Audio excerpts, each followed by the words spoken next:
Sit up straight and use the coaster. This isn't a bus station, Captain Sterling barked, loud enough for all of first class to hear. When Serafina calmly dismissed his petty rebuke, his pride snapped. The next sound was the violent crack of his hand across her face. Passengers gasped, none of them realizing the woman he struck owned the airline, and his career had just ended with that slap. This isn't a story about revenge. It's a story about consequences. The first-class cabin of Aura Airlines Flight 715 was an oasis of curated tranquility. The gentle hum of the Rolls-Royce engines was a lullaby for the wealthy, a low thrum that promised a smooth journey across the Atlantic. The scent of warm towels infused with lavender and eucalyptus mingled with the subtle notes of expensive perfume and aged leather. Here at 35,000 FT, the world and its troubles were meant to feel distant, a messy landscape blurred by speed and altitude. In seat 1I, nestled by the window, sat Serafina Hayes. To the casual observer, she was an anomaly in this sea of bespoke suits and designer handbags. She was dressed in a simple charcoal gray cashmere hoodie, tailored black joggers, and a pair of pristine but unassuming white leather sneakers. Her hair was pulled back in a neat, intricate braid that fell down her back. No flashy jewelry save for a simple, elegant watch with a plain black band on her wrist. A pec fipe calatra, a detail so understated it was practically invisible to the untrained eye. On her lap rested not a glossy magazine, but a tablet displaying complex differential equations related to fluid dynamics. Her brow was furrowed in concentration, her finger occasionally tracing a line of code on the screen. She was 28 years old, and she possessed a stillness that was often mistaken for timidity. It was, in fact, the profound calm of a mind that operated on a different plane, a mind that had built a multi-billion-dollar empire before her 25th birthday by creating a data compression algorithm that now powered nearly every major streaming and cloud service on the planet. After selling her company, Nexus Data, for a sum that made headlines in the financial world, she had vanished from the public eye. She funneled her fortune into a private equity firm, Helios Capital, a ghost entity that acquired struggling but promising companies, nurturing them from the shadows. Aura Airlines was one of her biggest acquisitions. It was a distressed asset she believed in, a company she was trying to rebuild from the inside out, focusing on quality and a renewed sense of purpose. She had never set foot in its headquarters, never met its CEO in person. Her correspondence was exclusively through her lead counsel. Today, she was flying as a customer, an anonymous passenger, to experience her investment firsthand. She believed you could learn more from a single flight in seat 1A than from 100 quarterly reports. A flight attendant approached her, smile, polished and professional. Her name tag read, "Chloe. Miss, can I get you a pre-departure beverage? Some champagne, perhaps?" Chloe asked, her voice soft. Serafina looked up from her tablet, her focus shifting slowly. "Just some sparkling water with a slice of lemon, please." "Thank you, Chloe." She had said the name unconsciously, a habit of acknowledging the person in front of her. Chloe's smile widened slightly, genuinely pleased at being seen as more than just part of the uniform. "Of course, miss." Right away, as Chloe turned to prepare the drink, a man in his late 50s, with a fid face and a stomach that strained the buttons of his expensive shirt, huffed as he tried to jam an oversized carry-on into the overhead bin across the aisle. It wouldn't fit. "This is ridiculous," he grumbled to no one in particular. "They make these bins smaller every year." Chloe returned with Serafina's water. "Sir, I'd be happy to check that for you. It can be brought up to the gate right when we land in London," the man scoffed, "and let the baggage handlers get their greasy paws all over it. This is a Louis Vuitton, sweetheart. It costs more than your car." Chloe's smile tightened, but she maintained her composure. "I understand, sir. Unfortunately, it does exceed the size limits for carry-on luggage. It's a safety regulation." Before the man could retort, Serafina spoke, her voice, calm and not even looking up from her tablet. "She's right. In the event of sudden decompression, an object of that mass could become a projectile. Federal Aviation Administration Regulation 21 FOUL 589 is quite specific about it." The cabin fell silent. The man stared at her. Chloe looked surprised. "And who the hell are you?" The man snapped his face, reeling. The air marshal. Serafina finally lifted her eyes. They were a deep, intelligent brown, and they held his gaze without a flicker of intimidation. I'm a passenger who prefers not to get bludgeoned by overpriced luggage. Please let the flight attendant do her job. Her tone was not aggressive, but it was laden with an unshakable finality. Humiliated and outmaneuvered, the man thrust the bag at Chloe with a sigh of theatrical defeat. Fine, whatever, just don't scratch it. Chloe shot Serafina a look of immense gratitude before walking away with the bag. Serafina simply nodded and returned to her equations. The minor conflict already forgotten, a solved variable in a much larger calculation. She took a sip of her water, the small victory tasting of nothing more than lemon and bubbles. She was here to observe the mechanics of her airline in motion, the crew, the service, the hardware. She had no idea that the system's greatest floor was about to walk out of the cockpit and introduce himself. The boarding process was nearly complete when the cockpit door opened. Outstroked Captain Robert Sterling. He was a man cast from the mold of the golden age of aviation. Tall, square-jawed, with silvering temples, and a deep, booming voice he used like a cudgel. His uniform was immaculate, the 4 gold bars on his epaulettes gleaming under the soft cabin lights. He carried with him an air of supreme, unassailable authority. To him, the plane was not a commercial vehicle. It was his kingdom, and everyone on board, from the first-class passengers to the crew, were his subjects. He didn't emerge for a safety check or to greet the passengers with a reassuring smile. He was heading to the galley to get what he called a proper coffee, scorning the automated machine in the cockpit. As he passed through the cabin, his eyes did a quick, dismissive sweep, cataloging the passengers. His gaze lingered for a moment on the man who had argued about his luggage, giving him a slight man-to-man nod of understanding. Then his eyes fell on Serafina in seat 1. He saw a young black woman in a hoodie. His mind, a well-oiled machine of ingrained prejudice, made a series of instantaneous calculations. She was either a celebrity's assistant, a competition winner, or someone who had used a family member's frequent flyer miles to snag a seat where she clearly didn't belong. His lip curled ever so slightly. He had seen a slow erosion of standards over his 30 years of flying, and to him this was the perfect embodiment of it. First class used to mean something. It used to have a dress code. He noticed her tablet. He couldn't see the complex math, only the glow of a screen. Probably watching some reality show, he thought. He continued to the galley where Chloe was arranging glasses. Chloe! He boomed, making her jump. The coffee up front tastes like battery acid. Brew me a fresh French press. Dark roast. Of course, Captain, she said, her professional demeanor snapping back into place right away. And what was the commotion about earlier? He asked, leaning against the counter as if holding court. Something about a bag. A passenger's carry-on was too large, Captain. It's been handled, Chloe said concisely, not wanting to gossip. Looked like you were having trouble, Sterling pressed. You have to be firm with these people. Give them an inch, they'll take a mile, especially the ones who aren't used to this kind of service. His meaning was clear. Chloe felt a prickle of discomfort. Everyone has been very cooperative, Captain. But Sterling wasn't listening. His attention was drawn back into the cabin. Serafina had finished her water and had placed the empty glass on the small ledge beside her seat. It was a minor breach of etiquette. The glass should have been placed on the coaster, but she was engrossed in her work and hadn't given it a second thought. To Captain Sterling, this was a nail looking for a hammer. This was the breakdown of order he so despised. He strode back into the cabin, his polished black shoes clicking on the floor. He stopped directly in front of Serafina's seat, his large frame casting a shadow over her. She didn't notice him at first, her finger still tracing a line of logic on her screen. Miss, he said, his voice loud enough for the surrounding passengers to hear. Serafina looked up, her concentration broken. She saw the 4 bars on his shoulder, the imposing figure, the stern look on his face. Yes, your glass, he said, pointing a thick finger at it.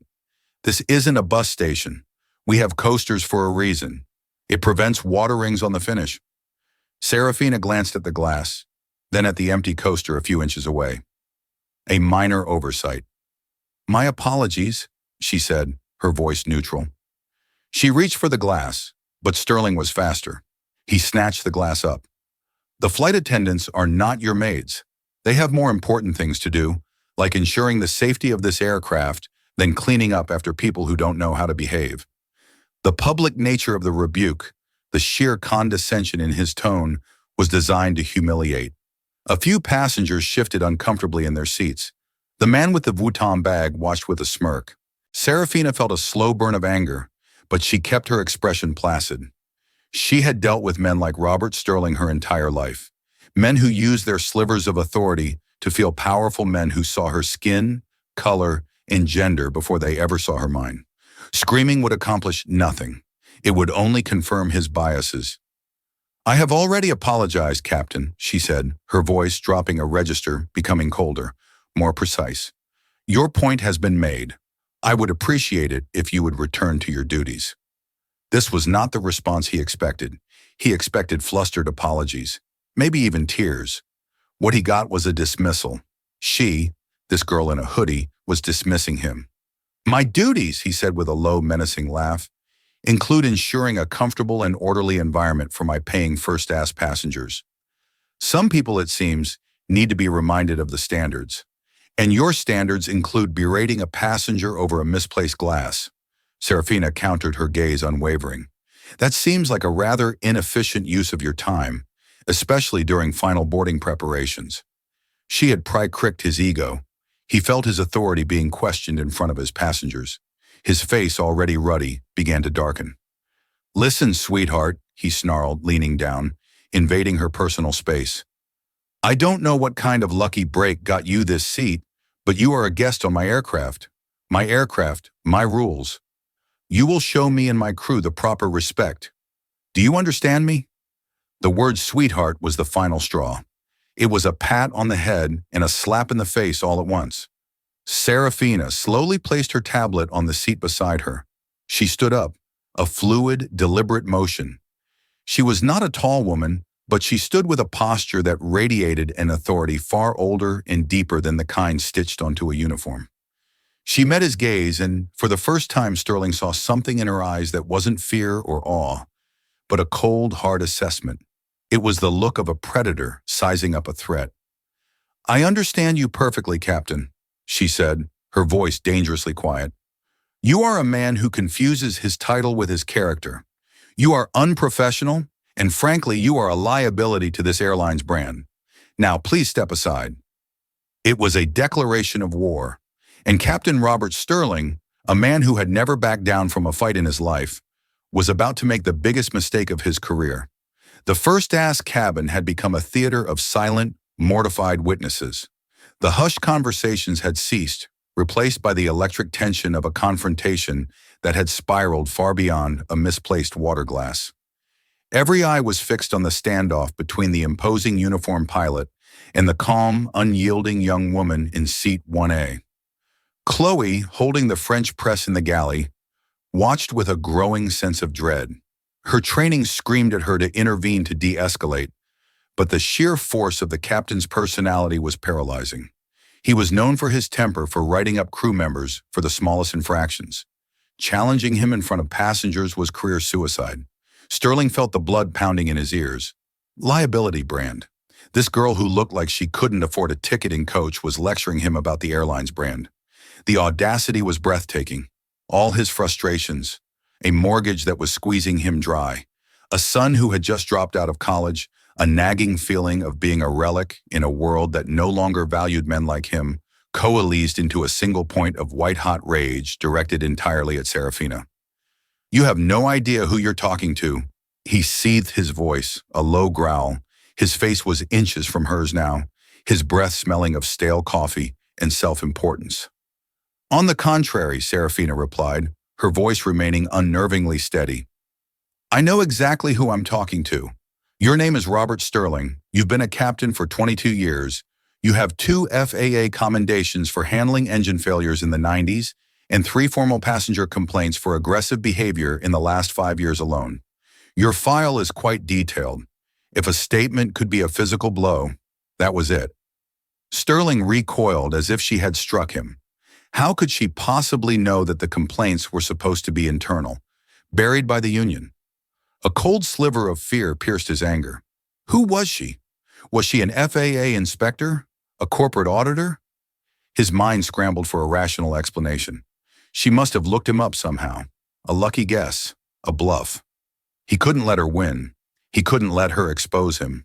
He had to reassert his dominance immediately and decisively. "You're clever." He spat his fear, twisting back into fury. "You think you can intimidate me with a few bits of information you scraped off the internet? You're out of your league, girl. This is the real world, and on this plane, I am the law. The law is governed by protocols and regulations, which you are currently violating." Serafina stated, her tone that of a professor correcting a particularly dense student. "Your behavior is erratic and unprofessional. For the safety of this flight, I am requesting that you return to the cockpit and allow the first officer to handle the departure." It was a perfectly reasonable, logical request, and it was the most insulting thing she could have possibly said. She had not only challenged his authority, she had questioned his competence to fly the plane. She had, in his mind, tried to strip him of his very identity. Something inside Robert Sterling snapped. The sequence of events seemed to happen in horrifying slow motion. He raised his right hand, the one adorned with a chunky gold ring. His arm moved through the air, a blur of navy blue and gold. The passengers gasped, a collective intake of breath. Chloe took an involuntary step forward from the galley, a small no escaping her lips. Serafina saw it coming, her eyes widened, not in fear but in disbelief. She had calculated the probabilities, analyzed his psychological profile based on his actions.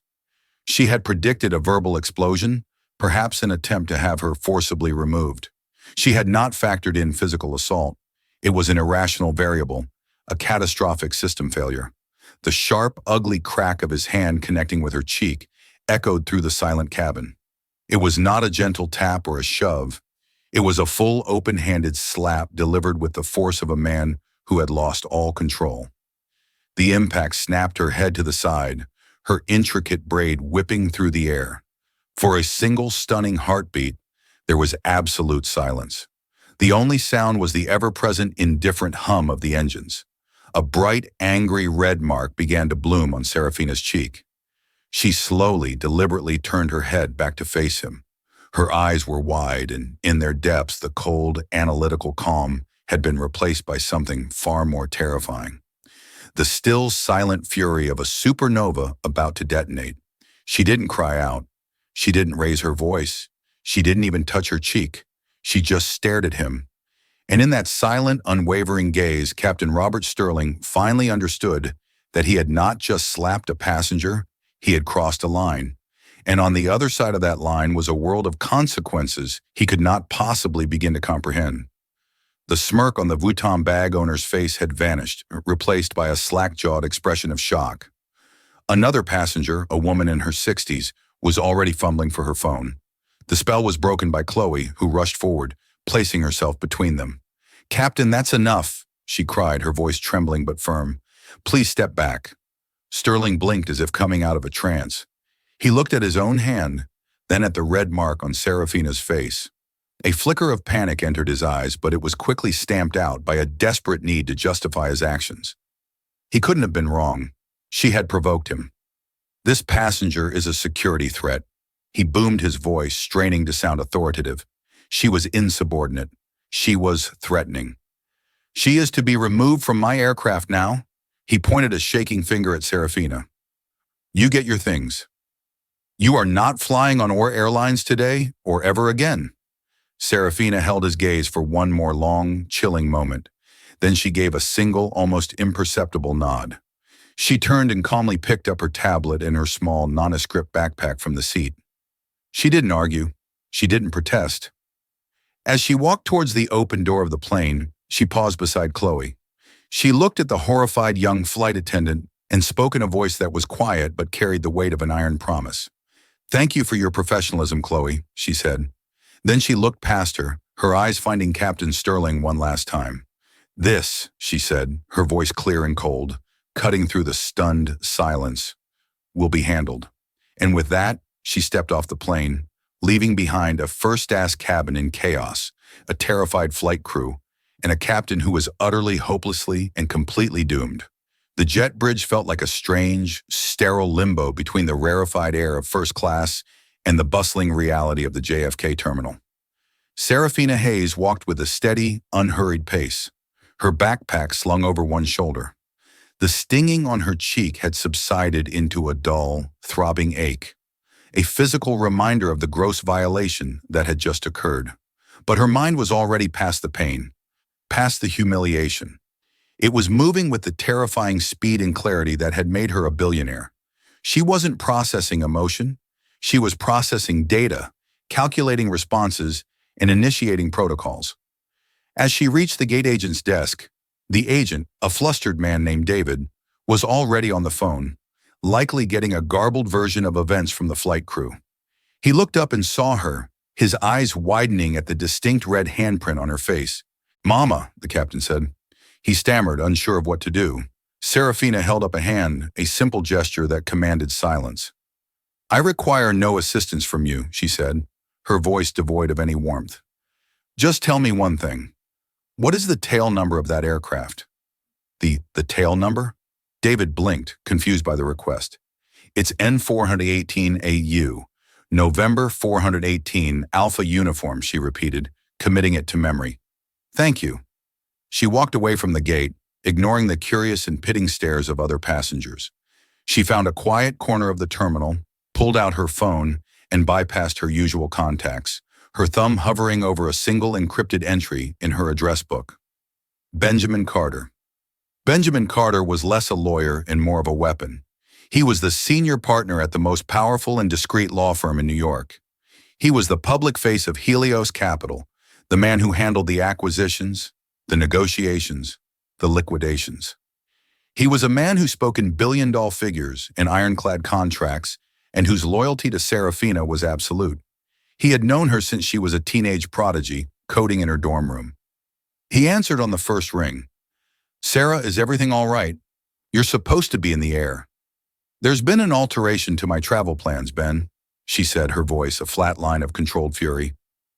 "What happened?" he asked, his tone instantly shifting from collegial to razor-sharp. "I've been assaulted and ejected from Flight 715, an Aura Airlines aircraft tail number N418AU. The assailant was the pilot, Captain Robert Sterling." There was a dead silence on the other end of the line. Benjamin Carter was a man who had heard everything from hostile takeover threats to government investigations, but this left him momentarily speechless. Assaulted, he finally said the word, dripping with disbelief and menace. "Are you injured? Do you need medical attention? I can have a team there in 10 minutes. "The injury is superficial," Serafina replied. "The insult, however, is systemic. This isn't about one man's temper, Ben. This is a symptom of a corporate culture I have failed to properly assess, a culture that has now put its hands on me." Benjamin understood immediately this wasn't a personal lawsuit she was contemplating. This was a business problem, and Serafina Hayes solved business problems with overwhelming and decisive force. "What are your orders?" he asked. "Initiate Helios Protocol," Serafina commanded. The name was one they had created for a worst-case scenario, a complete and total activation of her power as a majority shareholder. "I want a full, immediate asset review of Aura Airlines. I'm invoking Emergency Clause 17 Orb of the shareholder agreement, the one regarding gross negligence endangering the primary stakeholder. It allows for a unilateral freezing of executive authority pending a full board review." Benjamin's pen could be heard scratching furiously. "Clause 17B, the God Mode Clause." "Understood.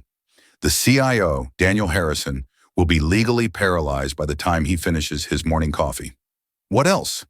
"I want Captain Robert Sterling's entire professional and personal history on my desk within the hour. FAA records, union grievances, financial statements, social media, everything. I want to know the brand of toothpaste he uses. I want the flight crew of 7-1 grounded in London pending interviews. Specifically, the flight attendant named Chloe Martinez. Ensure she is protected." She attempted to de-escalate. "She is an asset." "Consider it done," Benjamin said. "And Ben," Serafina added, her voice dropping lower, "contact the FAA. Inform them an unnamed high-level corporate auditor was just assaulted by a pilot on a commercial flight, and that the airline is attempting to cover it up by labeling the auditor a security threat. They won't know it's me, but it will put Sterling's license under immediate review and prevent the airline from bearing the incident report. A slow, predatory smile could almost be heard in Benjamin's voice. That's brilliant. It will tie them in knots. They'll be investigating themselves while we dismantle them from the inside. Sarah, I'm sorry this happened. Don't be sorry, Serafina said, her gaze turning steely as she looked out the window at the plane, her plane sitting on the tarmac. Be effective. She ended the call. Meanwhile, on board Flight 750, Captain Sterling was striding back to the cockpit, his chest puffed out. He had neutralized the threat, put the upstart in her place, and reestablished order. He felt powerful. He felt vindicated. Everything all right, Bob? Asked his first officer, a younger man named Mike, who had heard the commotion. Just had to remove some trash. Sterling grunted, settling into his seat. Some people just don't understand how the world works. He pushed the throttle forward, and the massive engines of the Airbus A350 began to spool up with a deafening roar. As the plane accelerated down the runway, lifting gracefully into the sky, Robert Sterling had no idea that he was flying a ghost ship. He thought he was the king in his castle, but he was merely a pilot in a multi-million-dollar asset that, thanks to a single phone call, no longer truly belonged to his employers. It belonged to the woman he had just slapped, and her judgment was coming far faster than the speed of sound. The next morning, London was draped in its typical gray drizzle. In a gleaming tower in Canary Wharf, Daniel Harrison, the COO of Airlines, was having a spectacular day.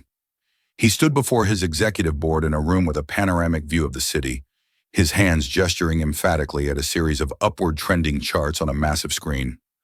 As you can see, gentlemen, he said, his voice smooth and confident, our Q3 passenger satisfaction scores are up by 12%. Our on-time departure rates are the best in the industry. The Aura brand is not just recovering, it's soaring. Harrison was a man who lived and breathed brand identity. He was handsome, charismatic, and impeccably dressed in a Savile Row suit. He saw Aura Airlines not as a transportation company, but as a curator of luxury experiences. He was brilliant at marketing, passable at logistics, and completely oblivious to the rot that could fester in the deeper levels of his own company. He knew, of course, about the airline's silent majority owner. He knew they were represented by a notoriously ruthless firm called Helios Capital, and he knew their lead counsel. Benjamin Carter was a man you did not want to receive a call from, but the arrangement had been perfect for him. The owner remained anonymous, pouring in capital and demanding only one thing in return: results, and Harrison was delivering those results. As the meeting droned on, his personal assistant tiptoed in and placed a tablet in front of him with an urgent message flagged in red. From legal subject urgent, Helios Capital. Mr. Carter has invoked Emergency Clause 17B. An emergency virtual board meeting has been called for 11 Sundro. GMT. Attendance is mandatory. Harrison felt a jolt of ice water in his veins. Clause 17. B. He vaguely recalled his legal team briefing him on it when the Helios deal was finalized. It was a doomsday provision, something so extreme it was considered a mere formality. It effectively gave the majority owner the power to seize control of the company under extraordinary circumstances. Excuse me, he said to the board, his confident smile faltering for the first time. A pressing matter has arisen. We'll reconvene this afternoon. He rushed back to his office, his heart hammering against his ribs.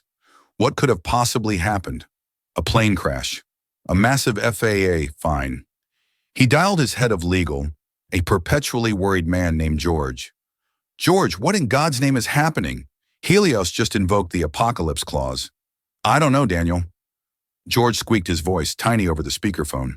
Carter's office was impenetrable. They just said there was a catastrophic failure in operational integrity and that all executive authority is suspended until the 11 a.m. meeting.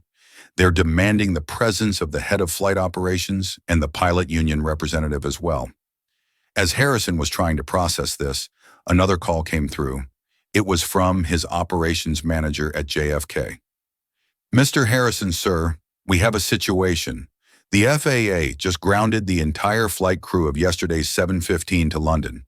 They're citing an ongoing investigation into a pilot-initiated incident, and Captain Sterling's license has been suspended pending review. Harrison's mind reeled.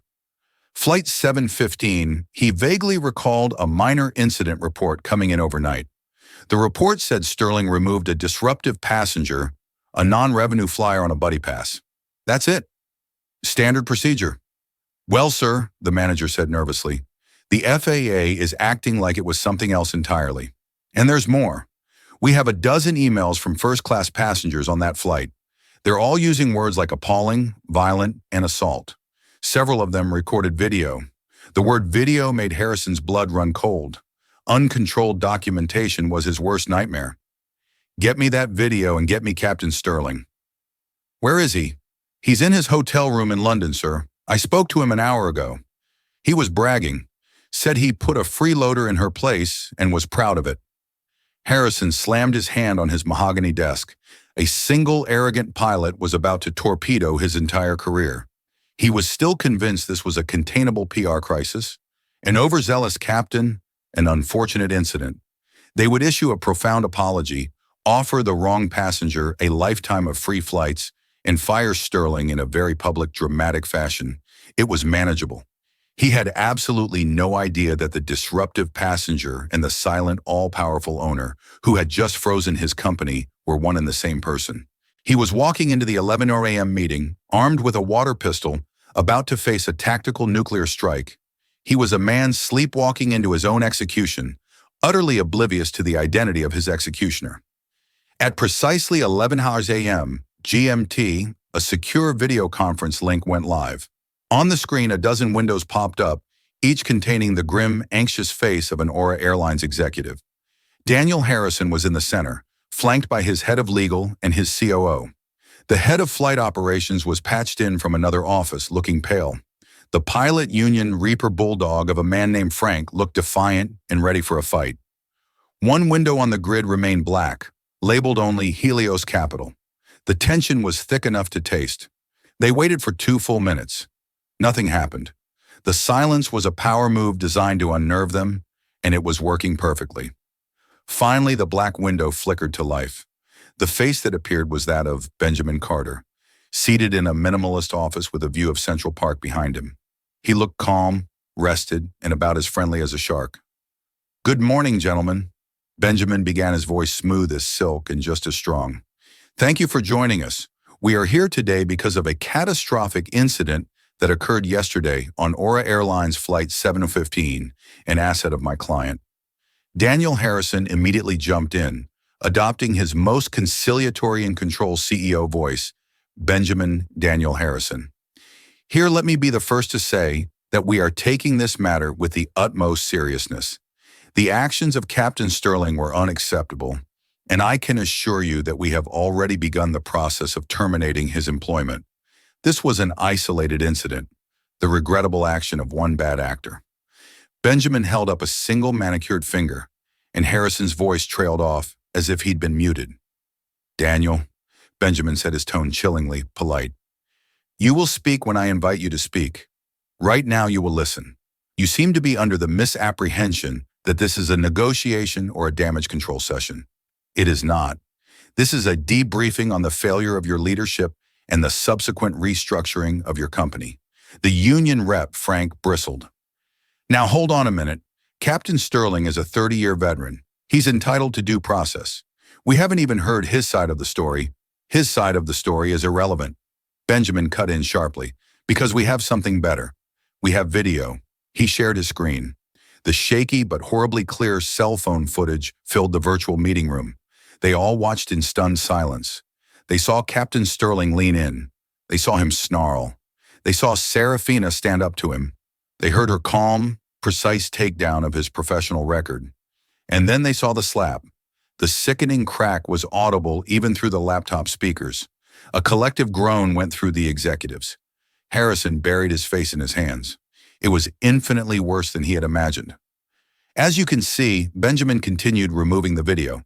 This was not a disruptive passenger.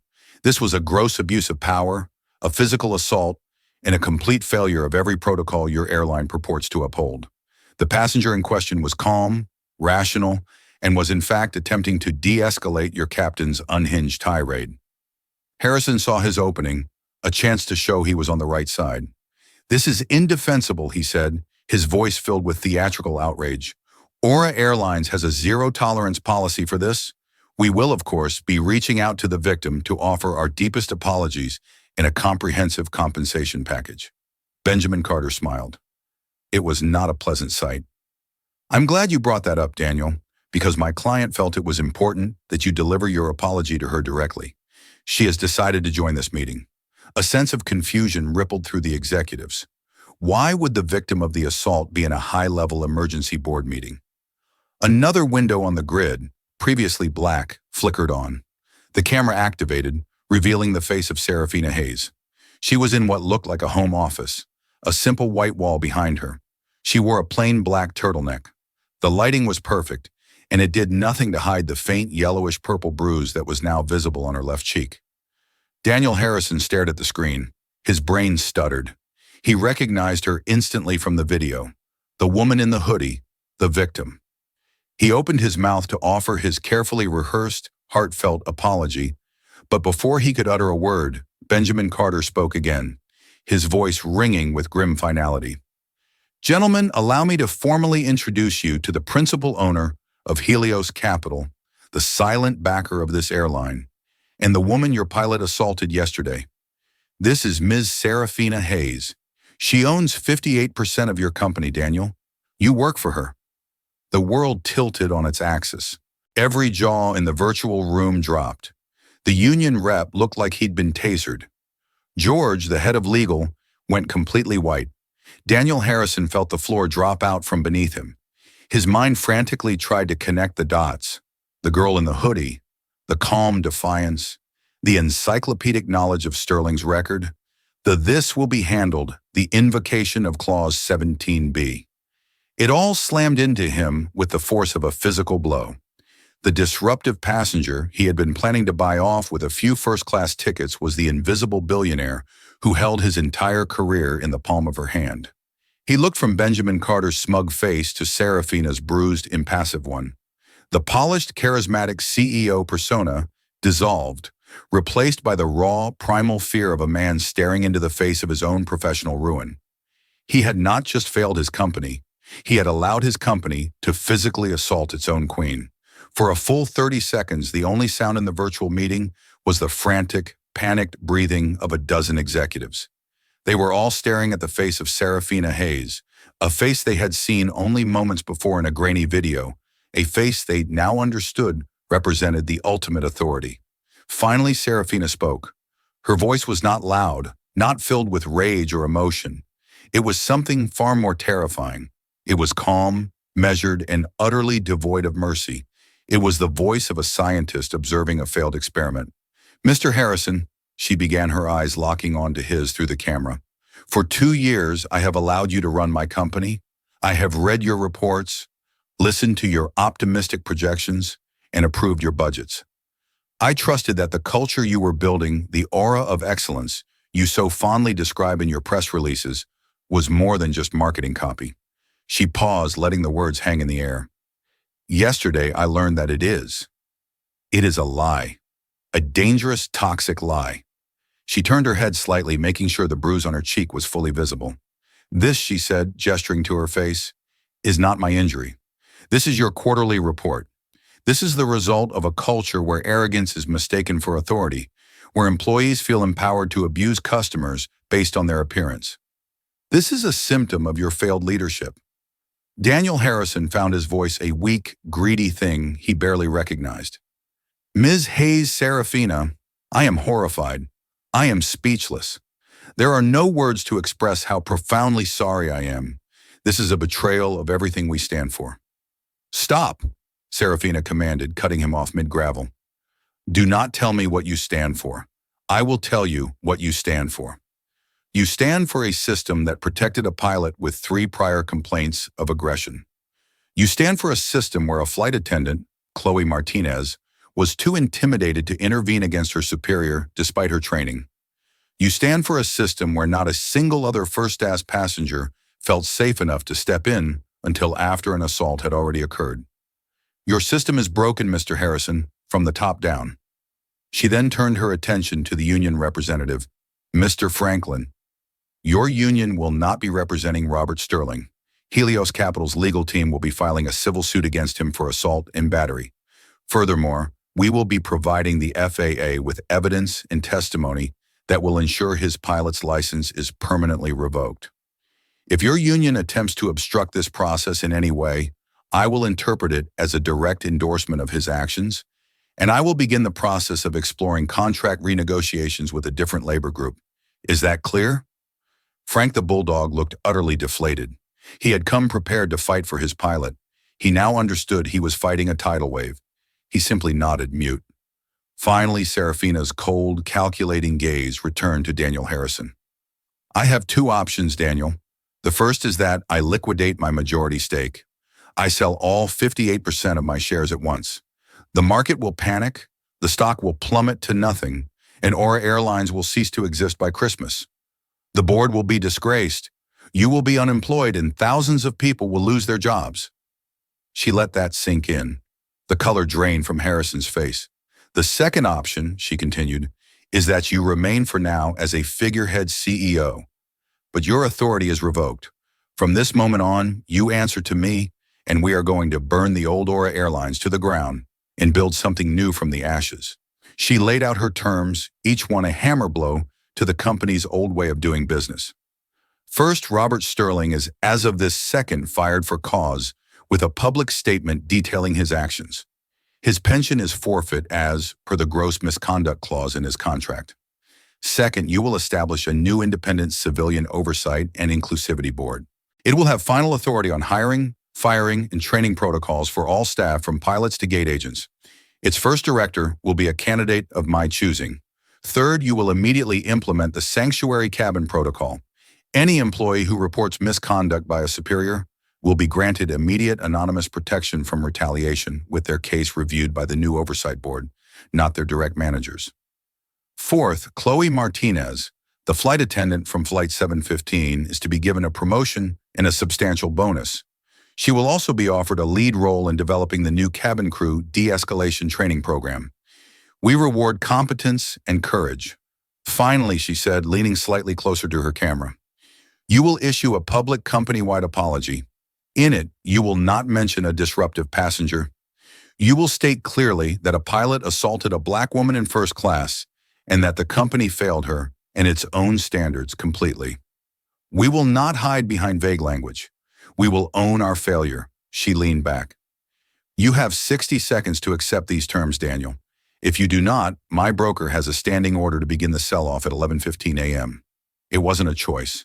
It was a surrender. Daniel Harrison, the smooth, confident CEO, was broken. He looked at the faces of his fellow executives, seeing his own terror mirrored back at him. They all knew their careers, their fortunes, their entire professional lives now depended on the will of the woman in the black turtleneck. We accept, Harrison croaked his voice, barely a whisper. We accept all of your terms. Serafina Hayes gave a single, sharp nod. The cold, analytical expression returned to her face. The reckoning was over. The reconstruction was about to begin. The fallout was immediate and brutal. Within an hour, Aura Airlines released a press statement that sent shockwaves through the industry. It was unprecedented in its honesty and self-incrimination. It named Captain Robert Sterling, detailed his assault on an unnamed black female passenger, and announced his immediate termination and the company's full cooperation with both civil and federal investigations. For Robert Sterling, the news came not from the company, but from a CNN alert on his phone. As he sat in his London hotel room drinking a whiskey and feeling sorry for himself, he saw his own name, his picture next to the words assault, disgrace, and terminated. His 30-year career had been executed in a single paragraph. His union, the one he had paid dues to his entire life, sent him a terse stating that due to the extraordinary circumstances, they would not be representing him. He was alone. The phone began to ring. Reporters, old colleagues, his horrified wife back in Connecticut. He didn't answer. He just stared at the wall, the full weight of his colossal miscalculation finally crushing him. He hadn't disciplined a freeloader. He had punched the sun. Back in New York, Serafina worked with the precision of a master architect, redesigning a condemned building. Benjamin Carter's legal team descended on Aura's headquarters, not as adversaries, but as the new authority. They papered over the old executive structure, implementing Serafina's new protocols with ruthless efficiency. The Civilian Oversight and Inclusivity Board was formed within a week. Its new director was Dr. Anna Sharma, a renowned sociologist and expert on corporate culture, whom Serafina had tried to hire for her first company years ago. Dr. Sharma was given a blank check and an ironclad mandate: fix this. Chloe Martinez received a call that she was sure was a mistake. It was from the office of the CEO. Trembling, she took the call, expecting to be fired for her role in the incident. Instead, Daniel Harrison himself, his voice humbled and strained, informed her of her promotion, her bonus, and the offer to help Dr. Sharma redesign their training program. He told her that her courage had been noted at the highest level. Chloe sat in stunned silence, tears of relief and disbelief streaming down her face. She had stood up for what was right, and for the first time in her career, the system had actually rewarded her for it. The changes rippled through the airline. Pilots and crew were pulled into mandatory intensive training sessions run by Dr. Sharma's new board. They weren't the usual boring slideshows about diversity. They were raw, uncomfortable, and effective. They used the actual video of the Sterling incident as a case study in catastrophic failure. They role-played scenarios. They forced staff to confront their own unconscious biases. There was resistance. Some older pilots grumbled about the woke new rules. A few quit in protest. They were quietly replaced. Serafina's message was clear: evolve or become extinct. Daniel Harrison was a ghost of his former self. He was still CEO, but the power was gone. He was an administrator tasked with executing Serafina's vision. He sat in meetings with Dr. Sharma, nodding along to policies that a month ago he would have dismissed as corporate fluff. He had seen the abyss looked his professional mortality in the eye, and it had changed him. He was humbled, but he was also learning. For the first time, he was thinking about his employees and passengers, not as data points on a chart, but as human beings. 3 months after the incident, Serafina Hayes boarded another Aura Airlines flight, this time from New York to San Francisco. She was in seat 1A, wearing a similar hoodie, her tablet in her lap. The bruise was long gone, but the memory of the incident was now woven into the DNA of the airline. The flight attendant who approached her was young, bright-eyed, and new. "Welcome aboard, miss," she said with a warm, genuine smile. "Can I get you a pre-departure beverage?" "Sparkling water with a slice of lemon, please," Serafina replied. As the attendant served the drink, she placed it carefully on the coaster. "We're so glad to have you flying with us today," she said. "Please let me know if there's anything at all that makes you feel unsafe or uncomfortable. We're all here to help." It was part of the new script, a core tenet of the new training, but the way she said it felt real. It was a promise.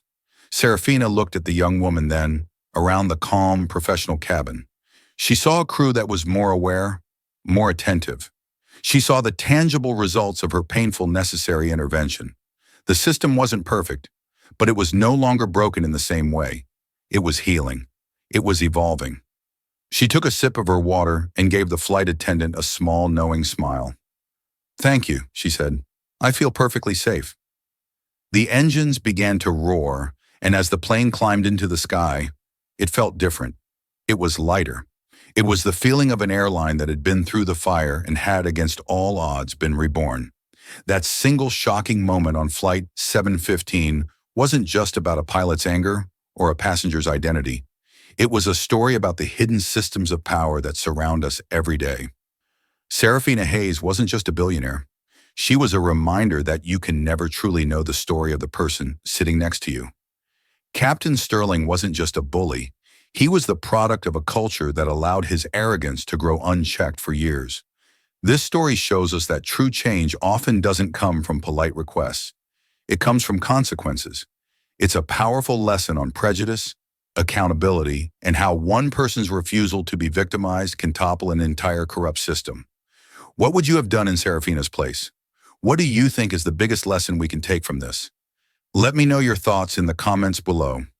If this story moved you, please hit that like button, share it with someone who needs to hear it, and make sure you subscribe to the channel for more incredible real-life dramas. Your support helps us bring these powerful narratives to light. Thank you for listening.